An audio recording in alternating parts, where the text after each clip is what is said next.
Nos ponemos en pie, Primera de Pedro, capítulo 2, verso 9. La palabra siempre se lee para la gloria del Padre, del Hijo y de su Santo Espíritu, y dice de la siguiente manera: mas vosotros sois linaje escogido, real sacerdocio, nación santa, pueblo adquirido por Dios, para que anunciéis las virtudes de aquel que os llamó de las tinieblas a su luz admirable. Oramos como estamos en pie. Bendito sea tu nombre, Padre mío, Dios del cielo y de la tierra. Gracias te damos por este privilegio enorme que nos concedes en esta hora tomar tu palabra, Padre mío, para poderla dar la lectura, y que sea tu palabra en esta, Señor Dios mío, hora tratando con cada una de nuestras vidas, Padre mío, para poder aprender, Señor bendito Dios. Señor, ese mensaje que salva, liberta, restaura, sana, Señor Dios mío, y da vida. Bendito Padre, que tu palabra, Señor Dios mío, sea el gozo, sea el alimento espiritual de cada uno de los presentes y de aquellos también que nos van a ver a través de las redes sociales. En el nombre de Jesús reprendemos todo lo que no es tuyo, cancelamos todo poder del diablo y creemos en nuestro corazón que tú te vas a glorificar como tú siempre lo sabes hacer. En el nombre de Jesús, amén. Amén y amén. Tome su asiento, por favor. Vamos a prestar atención un momento a la palabra. Recuerde que la palabra tiene el poder. Mientras la palabra es predicada, hermanos, si usted está atento a la palabra, esa palabra, hermanos, va a cortar las cosas que no sirven. Esa palabra va a sanar las heridas. Esa palabra va a empezar a orar, va a sanar, va a salvar, va a libertar, va a restaurar, va a reprender o romper las cadenas, porque la palabra tiene el poder para hacerlo. Así que usted reciba la palabra en este día con gozo. Bien, el primer punto que habíamos tratado, hermano, en la clase anterior era para qué Dios nos había llamado, el Señor para qué nos libertó, nos sacó de las tinieblas, cuál fue el objetivo por el cual Dios nos llamó. Vimos en la clase anterior, San Juan 15:16, que Dios nos llamó para dar fruto y que nuestro fruto permanezca. Todo cristiano, las clases pasadas mencionamos que no da fruto, lamentablemente no podrá entrar al cielo, no podrá irse en el arrebatamiento, lamentablemente todavía no está listo, no está preparado, porque recuerde, la Biblia dice que por los frutos se conoce a los hijos de Dios, y los frutos de un verdadero creyente permanecen, no se apagan, no se opacan, sino que permanecen, porque esa fue la palabra que nosotros estudiamos, hermanos, en la clase anterior. Ese fue el primer punto. Dios nos ha llamado entonces para dar fruto. El cristiano que no da fruto, entonces todavía, hermanos, no ha nacido de nuevo, porque cuando alguien nace de nuevo da frutos más que los dones. Recuerde que están los talentos, están los dones, y encima de ello, hermanos, incluso, talentos, dones, ministerios, frutos. Ese es el orden que Dios ha establecido. Los frutos, recuerde que están por encima incluso de los ministerios, porque recuerden, mucha gente con ministerios también se va a quedar. La Biblia lo dice así, Jesús claramente en Mateo capítulo 7 dijo: muchos me dirán aquel Señor, en tu nombre profetizamos, en tu nombre hicimos señales, milagros. Gente que tenía ministerio se va a quedar. ¿Por qué? Porque tenían talentos, tenían dones, tenían ministerios, pero no tenían lo más importante, los frutos. ¿Ok? Ese fue el primer punto. Entonces Dios nos ha llamado, hermana, ¿para qué? Para dar fruto y que nuestro fruto permanezca. El segundo punto del día de hoy vamos a ver para qué Dios nos ha llamado, según el texto según el 1 de Pedro 2:9 que hemos lecturado. A ver, ¿quién me lo dice? A ver, hermanitas, que están por ahí. A ver, según ese texto, ¿para qué Dios nos ha llamado? Porque mucha gente viene a la iglesia pensando que viniendo a la iglesia uno va a ir al cielo. No, Dios nos ha traído aquí, nos ha rescatado del pecado con un objetivo. El primero fue para dar frutos. El segundo, ¿cuál fue, hermanos? Según el texto que hemos lecturado, a ver, hermana Edith, hermana Fiorella, hermano Jairo.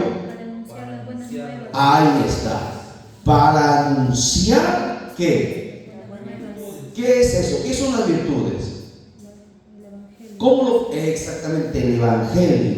Sencillamente porque el Evangelio salva, liberta, transforma, restaura la vida del ser humano. Dios nos ha llamado para anunciar el Evangelio, las virtudes, hermanos, porque en el Evangelio se centran todas las virtudes que Dios tiene para el ser humano. Por eso que el apóstol Pedro dice: escúchenme, le llama a todos se han convertido, a todos los que han venido a los pies de Jesucristo, le dice: recuerden, ustedes ya no son como como la gente del mundo. Ustedes son diferentes, ustedes son un linaje escogido, separado, apartado, son un real sacerdocio. Dios les promete entregarles el sacerdocio, le dice, son nación santa, el pueblo que Dios ha adquirido, no somos cualquier cosa. Por lo tanto, dice ahí, para que anunciéis, con todo lo que hemos mencionado, para que anunciéis las virtudes de aquel que os llamó de las tinieblas a la luz. ¿Cuál es entonces el llamado? ¿Para qué Dios nos ha llamado? ¿Para qué el Señor nos ha traído del mundo hacia su iglesia? Para anunciar el Evangelio, para anunciar la palabra. ¿Y por qué tengo que anunciar el Evangelio?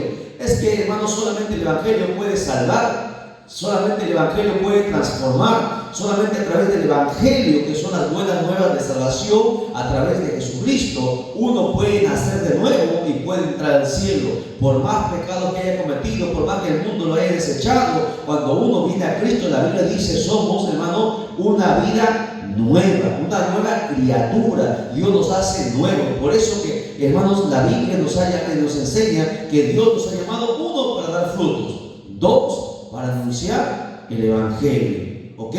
Nunca se olvide, por favor. Entonces, si nosotros estamos en la iglesia y nosotros no le predicamos a nadie, ni a nuestros hijos, ni a nuestros padres, hermanos, amigos, vecinos, ¿no? Al abuelito, a la abuelita, no le anunciamos a nadie, a los compañeros de trabajo, entonces, lamentablemente, hermanos, el llamado que nosotros hemos tenido no lo estamos cumpliendo, y un día Dios nos va a llamar a cuenta. Todos nosotros que estamos en la iglesia, aunque seamos del ministerio de alabanza, aunque seamos de repente ancianos, seamos quien seamos, todos somos llamados a predicar. Tal vez no estará en un púlpito, tal vez no estará en una plataforma, en una campaña, pero cada uno de nosotros somos llamados a anunciar el Evangelio, como lo hacía la iglesia primitiva, de casa en casa, iban a las calles, predicaban primero a su familia, luego se extendía por los vecinos y el Evangelio iba creciendo. Así la iglesia empezó a crecer. Hoy ya no se ve eso, porque la gente ha olvidado para qué Dios lo ha llamado. Muchas veces la gente piensa que Dios le ha llamado para que sea famoso, para que sea cantante, para que la gente le aplauda, para tener dinero, pero Dios nos ha llamado para eso.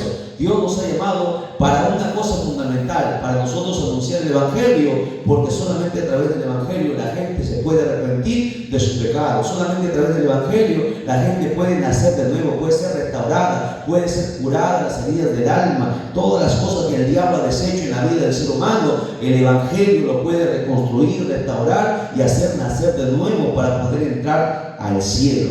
Entonces no se olvide, hermanos, ¿ok? A ver, vamos a ver, hermanita Victoria, hermana Victoria, está por acá, hermana Victoria, ¿para qué Dios nos ha llamado? Punto número 1, para dar frutos. Punto número 2, hermana Natalie, para anunciar el Evangelio. Punto número 3, vamos a ver, al final le voy a preguntar, Mateo 4:19. Mateo 4:19. Estamos en el tema, los que recién se están conectando a través de las redes sociales, estamos en el tema, el cristiano fructífero, segunda parte. Esa es la enseñanza del día de hoy. Mateo 4:19.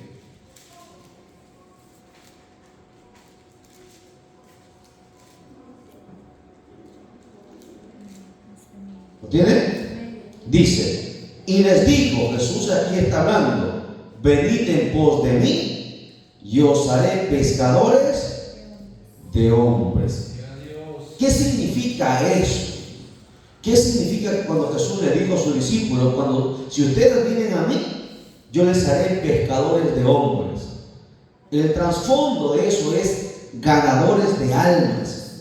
Escúchelo bien, pescadores de hombres es ganadores, es igual a ganadores de almas. ¿Y sabe por qué ganadores de almas? Porque en Apocalipsis, el último libro de la Biblia, habla que el diablo hace un comercio de las almas. O sea, el diablo está, hermano, comerciando con las almas, las está cautivando y llevándolas al infierno. Por eso que la Biblia nos enseña que nosotros, hermanos, tenemos que ser ganadores de almas. Todo aquel que viene a Cristo, todo aquel que Dios ha llamado, tiene que ganar almas, porque ahí dice su palabra, todo el que viene a mí, les haré pescadores de hombres, les haré ganadores de almas.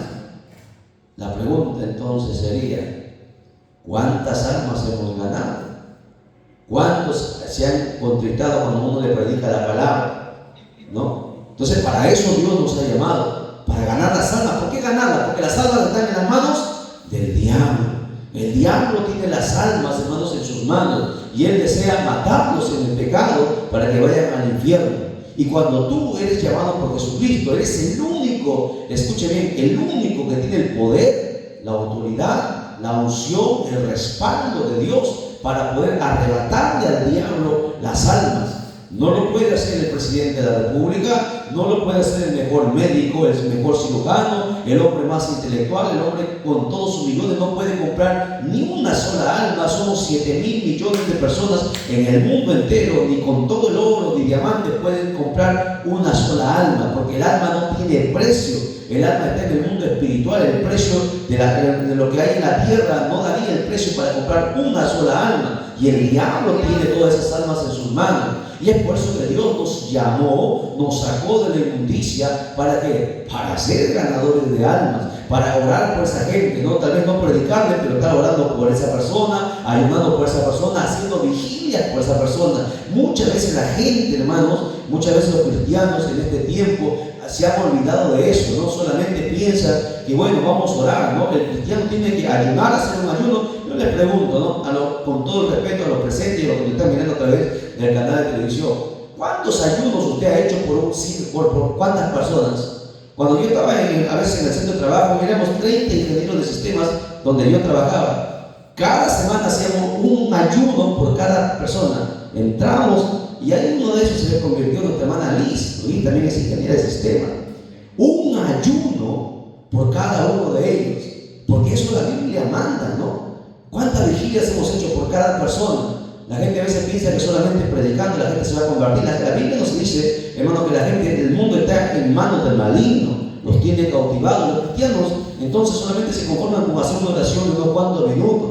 Para poder que una persona, hermano, arrebatarle un alma al diablo, uno tiene que hacer ayunos exclusivamente por esa persona, vigilias exclusivamente por esta persona, tiene que derramar lágrimas en oración exclusivamente por esta persona y prepararte luego con la palabra, estar lleno de la palabra, para que cuando tú vayas a esa persona a hablarle, la palabra pueda penetrar, romper, hermano, las paredes, la dureza del corazón, traspasar el corazón, llegar al alma, partir el alma y llegar hasta el espíritu para que le pueda dar vida.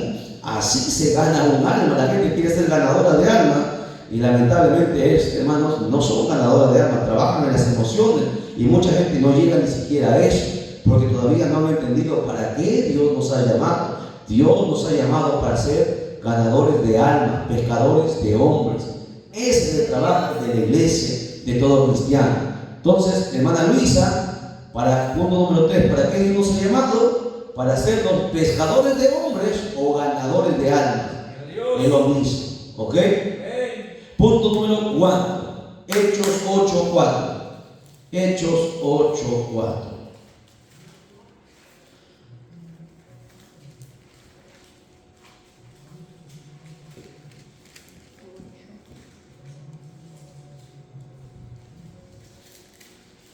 ¿Me encontró? Mana Natalie, Mana Victoria. Hechos 8:4. Dice: pero los que fueron esparcidos iban por todas partes anunciando el Evangelio. Les pongo el contexto para que usted entienda todo el resumen del capítulo anterior. La Biblia dice que la iglesia primitiva, cuando recién empezó, cuando ya habían muerto los hermanos, Jesús ya se había ido al cielo, habían muerto incluso los apóstoles también, la iglesia fue perseguida. Dice la Escritura, si usted lee todo el libro de los Hechos, usted va a encontrar que la iglesia dice que entraban y les quitaban sus casas, les quitaban sus terrenos, les quitaban todas sus cosas y les botaban de su tierra, les despojaban. Y cualquiera que haría uno de nosotros, ¿no? Si nos quitaran la casa por predicar el Evangelio, por hablar de Jesús, la mayoría, estoy seguro que algunos se volverían para atrás. No, voy a renunciar al Evangelio para no perder mi casa, voy a renunciar al Evangelio para que no me saquen de mi tierra.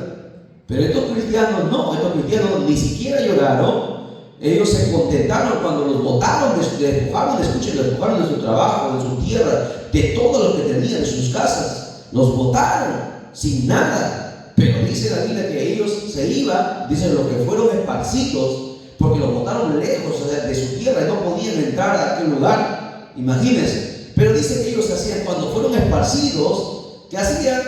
Iban por todas partes anunciando el Evangelio, que es para eso que Dios nos ha llamado, para anunciar las buenas nuevas de salvación. Aunque lo perdamos todo, lo que más importa es que las almas se salven, que la palabra llegue a la gente. Hay gente que se mata porque, hermano, no tiene una palabra de esperanza. Piensa que ha cometido un error grave y ya no va, y su familia lo va a perdonar, nadie lo va a perdonar, y la gente se quita la vida. El diablo dice: mátate, has pecado, has hecho esto, aquello, no sirves para nada, no sirves para esto, Dios no te va a perdonar. Pero cuando alguien, hermano, viene y le inyecta el Evangelio, le habla del Evangelio, le dice: mira, el perdón de Dios es grande, la misericordia de Dios es infinita, para siempre es su misericordia. La Biblia dice en Isaías 1:18: aunque tus pecados sean negros como la grana, como la blanca nieve los hace. ¿Ve? Cuando una persona que está cargado de problemas, está turbado, está con ganas de quitarse la vida, cuando escucha esas cosas, la palabra entra en el corazón y lo cambia todo, cambia el panorama.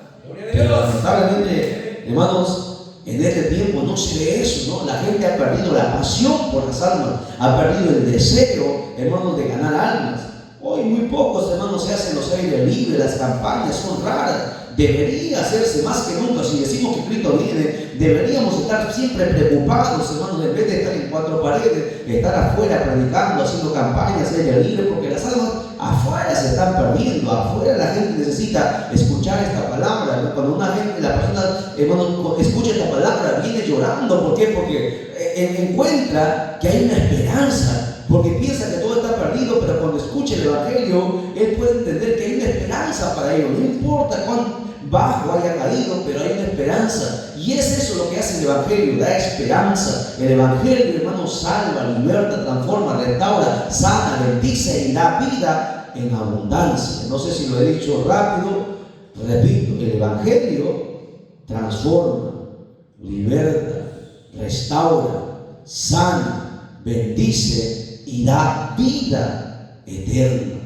Solamente el Evangelio tiene el poder para hacerlo, y para eso Dios nos ha llamado, para anunciar este Evangelio por todo lugar donde vayamos. Para eso Dios nos llamó, como dice ahí: iban por todas partes anunciando el Evangelio. Hoy nosotros vamos por todos lados y no decimos ni pío. Solamente cuando hay aire libre, ahí decimos algo, pero luego no.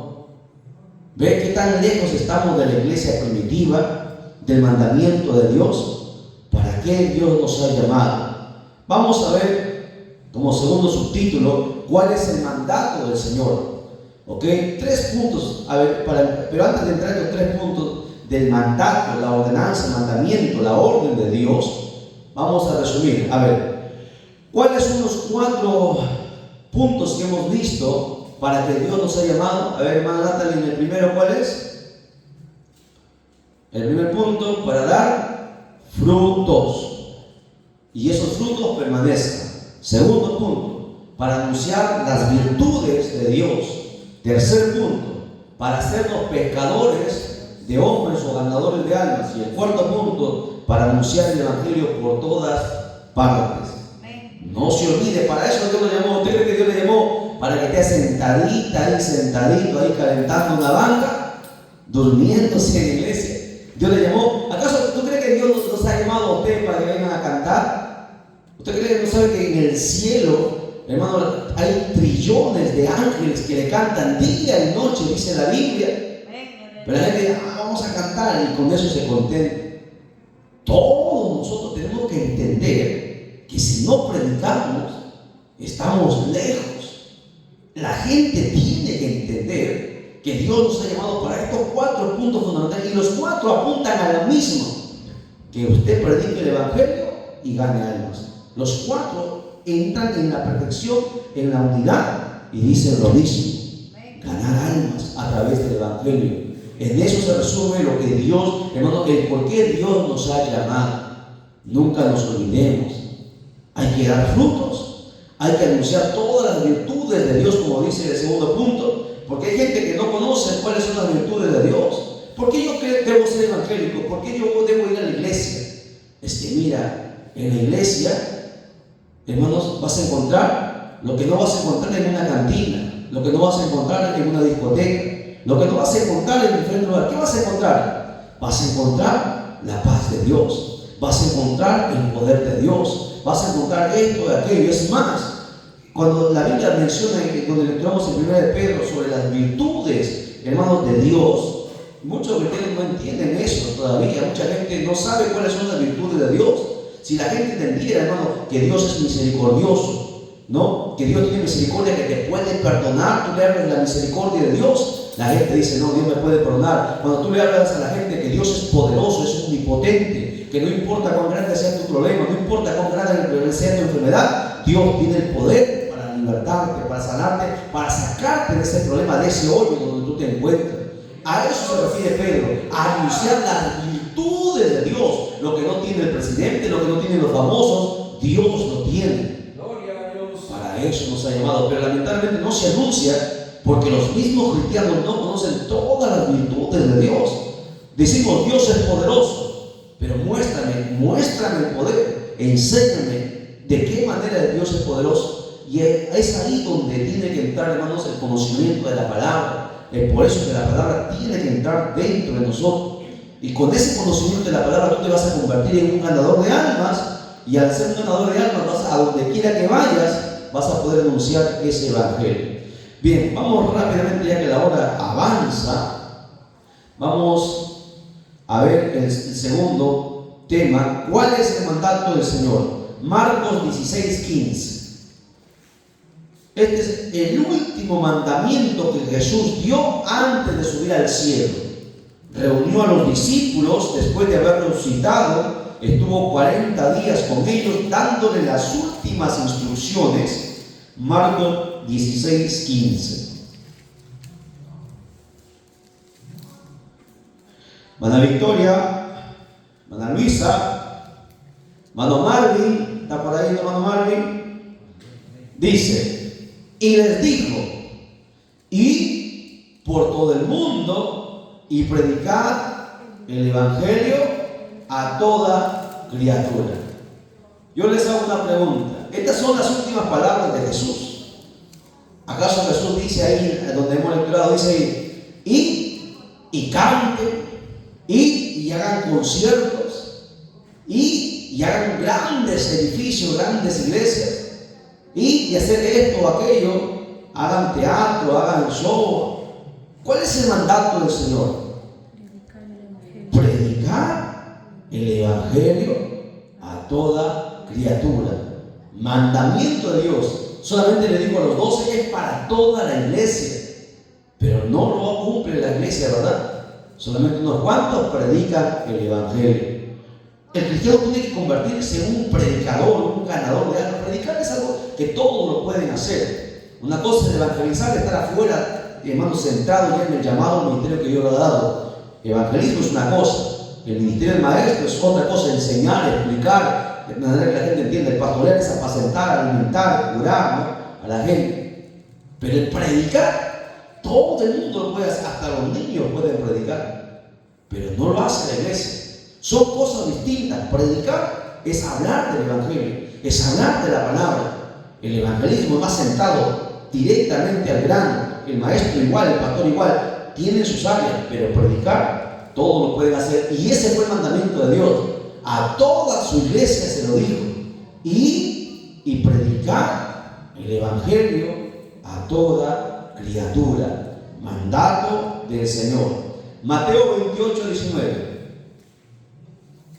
Primero, recuerde, id y predicad el evangelio a toda criatura. Segundo, Mateo 28:19.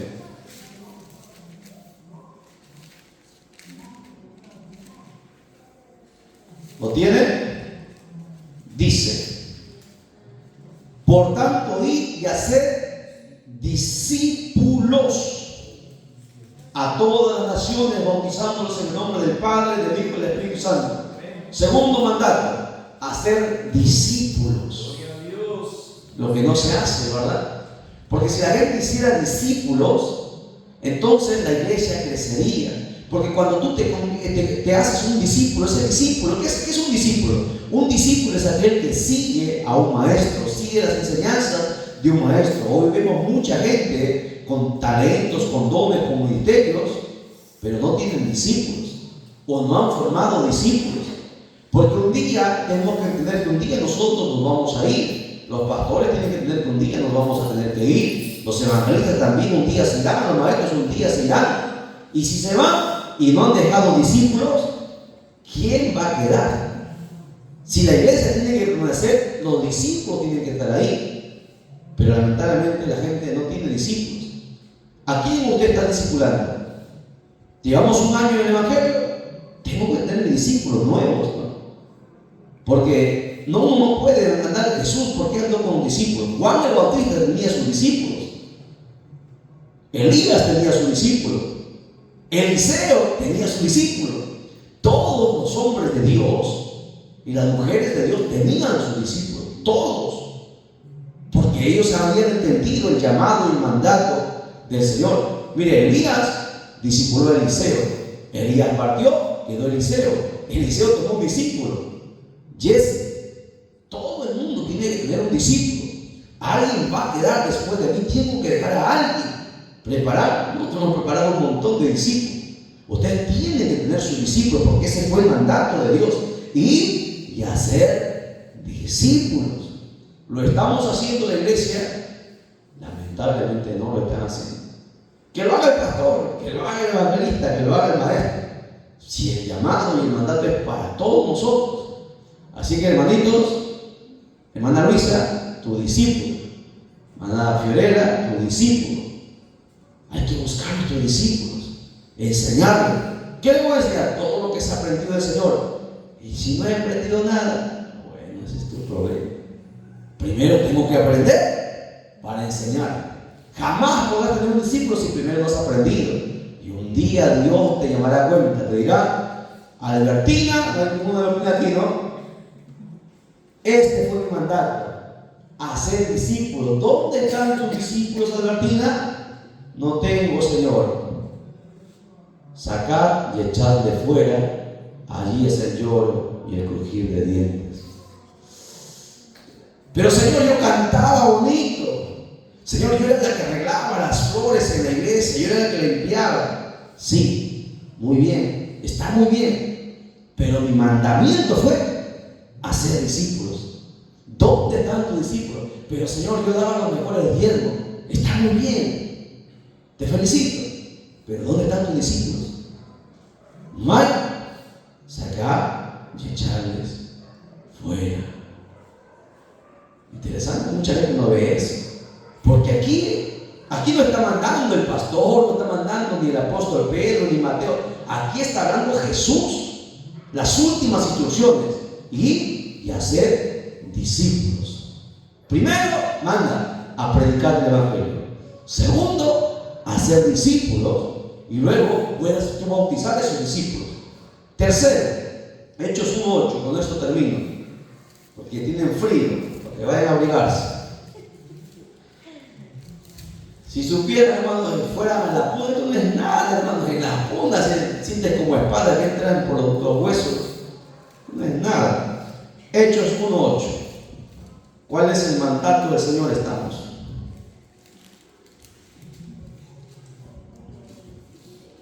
¿Entienden? Dice: pero recibiréis poder cuando haya venido sobre vosotros el Espíritu Santo, y me seréis testigos en Jerusalén, en toda Judea, en Samaria y hasta lo último de la tierra.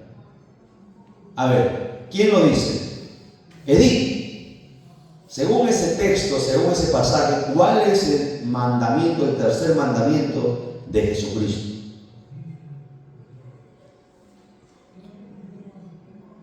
Está buscando. A ver, hermana Luisa, ayúdale. ¿El Espíritu Santo? No. El Espíritu Santo es la promesa que Dios nos promete. Pero el mandato, ¿cuál es el mandato? Está facilito, ahí yo lo voy a mandar al jardín, pero...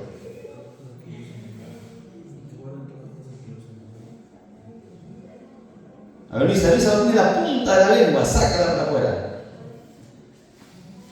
¿Nada? A ver, leamos juntos. Dice, Jesús está haciendo una promesa, pero recibiréis poder. Está hablando de lo que Él te está prometiendo. ¿Cuándo va a recibir poder? Cuando venga el Espíritu Santo, ¿verdad? Y ahí dice, y me seréis testigos. Ese es el mandato. Ser testigo de Jesucristo, no testigo de Jehová. Ahí dice testigo de ¿quién? Y me seréis testigo de ¿quién? De Jesucristo, pues, porque ¿quién está hablando? Jesucristo está hablando. Me seréis testigos primero en Jerusalén y luego esa es otra parte. En Jerusalén, en Judea, en Samaria, pero eso es otra cosa. Aquí está, claro que no lo pueden ver, pero si tú te conectas con Dios, te conectas con el Espíritu Santo, el Espíritu Santo te va a sacar ahí. Dice, Jesús está mandando, y me seréis testigos. ¿Por qué Jesús mandó a nosotros convertirnos en testigos? Jesús está hablando aquí, ¿verdad? Por lo tanto, nosotros tenemos que ser testigos de quién. No testigos de Jehová, testigos de Jesucristo. Los testigos de Jehová toman este texto, dice, ¿ves? Ahí dice, me seréis testigos. Pero ahí está hablando Jesús, no Jehová, el Padre. Nosotros somos testigos de Cristo. Porque Él dijo, me seréis testigos. ¿Testigos de qué? De Jesucristo. ¿Qué es ser un testigo de Jesucristo? Un testigo es aquel que testifica, un testigo es aquel que ha visto, ¿no? Usted ve cuando hay un accidente, ¿quiénes son los testigos? Los que presencian, los que han visto, ¿no? Y relatan la verdad, cuentan la verdad. Ese es un testigo. Nosotros debemos convertirnos en testigos. ¿Por qué? Porque nosotros tal vez no hemos visto a Jesús, pero conocemos al Señor por la palabra. Y cuando conocemos al Señor por la palabra, entonces podemos testificar del Señor, hablar de Él, cuán amoroso es, cuán bueno es, cuán poderoso es, los milagros que Él ha hecho, que sigue haciendo, que su poder es ayer, hoy y por siempre el mismo, que Él no ha cambiado. Cada uno de nosotros somos llamados a ser testigos de Él, a testificar de Él, a contar de Él, su vida, su nacimiento, su vida, su pasión, su muerte, su resurrección. Para eso Dios nos ha llamado, para ser testigos, testificar de cuán fiel es, aunque la gente a veces es infiel, pero Dios siempre es fiel. Testificar de Él. Un testigo, hermanos, en el tiempo antiguo, los testigos se les conocía como mártires, porque un testigo era fidedigno. Cuando un testigo se llamaba un testigo, era que alguien que, hermanos, nunca podía decir una mentira. Porque el testigo tenía que ser un testigo real y estaba dispuesto incluso a ir a la muerte, no podía cambiar su afirmación. ¿Por qué? Porque era testigo, era fundamental, por eso se le conoce como mártires. En el antiguo tiempo, esta palabrita se conocía como mártir. ¿Por qué? Porque ellos morían por esta verdad. Los cristianos, los apóstoles morían por esta verdad. Los primeros cristianos estaban dispuestos a morir porque ellos seguían testificando. Por eso se llaman testigos mártires. ¿Por qué? Porque no negaban, le decían, te vamos a matar, vamos a quitarte tu casa, vamos a matar a tu familia. Pero ellos decían, yo no puedo dejar de anunciar el Evangelio, yo no puedo mentir, porque Dios ha hecho algo en mi vida. Yo he sido testigo presencial, yo he visto el poder de Dios obrar en mí, yo he visto al Señor hacer milagros, no puedo mentir. Eso significa ser. Por eso Jesús dijo, y me seréis testigos. ¿Para qué Dios nos ha llamado? Para ser testigos y testificar en todo el mundo quién es el Señor, quién es Jesucristo, por qué Él vino, para qué Él vino, por qué lo servimos. Ese es un testigo. ¿Me entienden? A su nombre. Asustado. Bien. Entonces no se olvide. Hemos aprendido, a ver, ¿para qué Dios nos ha llamado? 1, para dar frutos. 2, para anunciar las virtudes de Dios. 3, para hacer pescadores de hombres o ganadores de almas. 4, para anunciar el Evangelio. Y luego el otro tema es, ¿cuál es el mandato del Señor? Ir y predicar el Evangelio. 2, ir y hacer discípulos. Y 3, ser testigos de Jesucristo. Testigos. Para eso Dios nos ha llamado. No para calentar una banda, no para ser famoso, para que la gente nos aplauda. El cristiano tiene que ser un testigo, tiene que predicar, tiene que hacer discípulos. Amén. Hasta ahí lo dejamos, nos ponemos en pie, glorificamos al Padre, al Hijo, al Espíritu Santo. Gloria a Dios, gloria a Dios, gloria a Dios. Dale un fuerte aplauso a Jesucristo.